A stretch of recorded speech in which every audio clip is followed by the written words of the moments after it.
மகரிஷியே, ஆன்மாவில் தியானம் செய்வதால் அவித்யா அழிந்து போகுமா? ஆன்மாவின் குணம் என்ன அப்படின்னு கேட்கிறார். ரொம்ப ஒரு அருமையான ஒரு கேள்வி. என்னது, ஆன்மாவில் தியானம் செய்தால் அவிதை குறையுமா? ஆன்மாவின் குணம் என்னன்னு. ஸோ இது வரைக்கும் ராமருக்கு ஒருவாறு கேள்வி பதில் சொல்லிட்டு இருந்தவர் இப்ப அப்படியே ஜம்ப் எடுத்து வேற மாதிரி பதில் சொல்ல ஆரம்பிச்சிடுறாரு. எப்படி ஒரு 5வது படிக்கிற ஒரு குழந்தைக்கு என்ன பதில் சொல்லுவோமோ, திடீர்னு அவருக்கே பிஹெச்டியில் இருக்கக்கூடிய ஒரு சப்ஜெக்டுக்கு பதில் சொல்ற மாதிரி சொன்னா நம்மளால புரிஞ்சுக்க முடியாத மாதிரி இதுக்கு முன்னாடி சொன்ன பதில் இப்ப அவர் சொல்லக்கூடிய பதிலுக்கு டோட்டலி டிஃப்ரெண்டா இருக்குது. இப்ப அவர் என்ன சொல்ல வர்றாருன்னா, இந்த பிரம்மத்துல இருந்து தான் இந்த மனம் எல்லாம் உருவாகிச்சு. இந்த மனம்னு ஒண்ணு கிடையவே கிடையாது, அது ஒரு கற்பனை தான் அப்படின்றாரு. இந்த 3 உலகம்னு ஒண்ணு கிடையாது, எந்த ஒரு உலகம்னு எதுவுமே கிடையாது, எல்லாமே ஒரு தோற்றம் தான் அப்படின்றார்.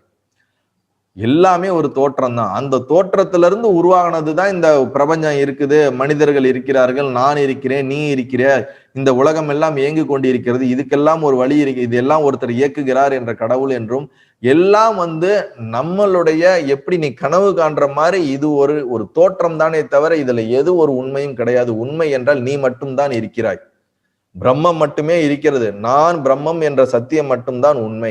இந்த நான் பிரம்மம்ங்கிறதை உணராமல் அதற்கு எது அந்நியமாக இருக்கிறதோ, எது வேறாக உன்னை அதை யோசிக்க வைக்குதோ, அது எல்லாமே சம்ஸ்காரம் அப்படின்றார்.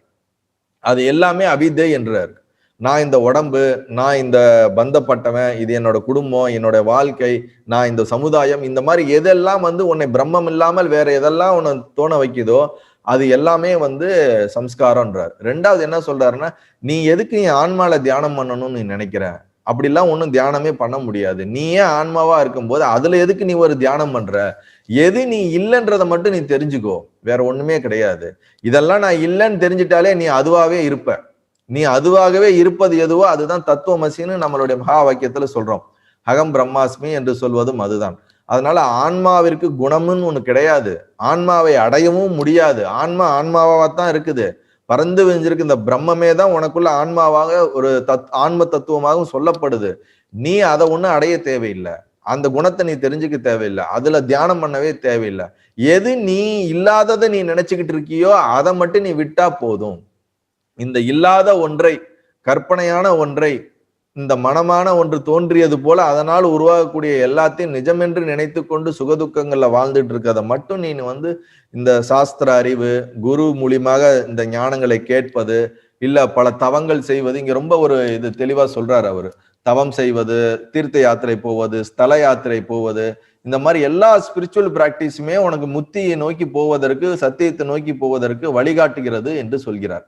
ஏன்னா நம்ம ஆரம்பத்துல பார்த்திருப்போம், கடவுளே இல்லைன்னு சொல்றாரு வசிஷ்டர் என்றுலாம் நம்ம கேள்விப்பட்டிருப்போம். ஆனா இந்த இடத்துல அவர் ரொம்ப தெளிவா சொல்றாரு, நீ தீர்த்த யாத்திரை போகணும், ஸ்தல யாத்திரை போகணும், பல தவம் பண்ணணும், யோகம் பண்ணணும், இது எல்லாம் பண்ணணும், ஞான உபதேசம் கேட்கணும், வேதங்கள் சாஸ்திரங்கள் சொல்றபடி வாழ்க்கையில வாழணும். இதெல்லாம் நீ பண்ணினேன்னா உனக்கு முக்தியை நோக்கி போக, உன்னுடைய மனதுல உருவாகக்கூடிய எண்ணங்களுடைய விருத்தி குறையும் அப்படிங்கிறாரு. மனம் அடங்குங்கிறாரு. மனம் அடங்க அடங்க அடங்க உன்னுடைய சுயஸ்வரூபமான ஆன்மாவில் நீ விழுவாய், நீ அதுவாகவே இருப்பாய் அப்படிங்கிறது இங்க சொல்றாரு. நல்லது.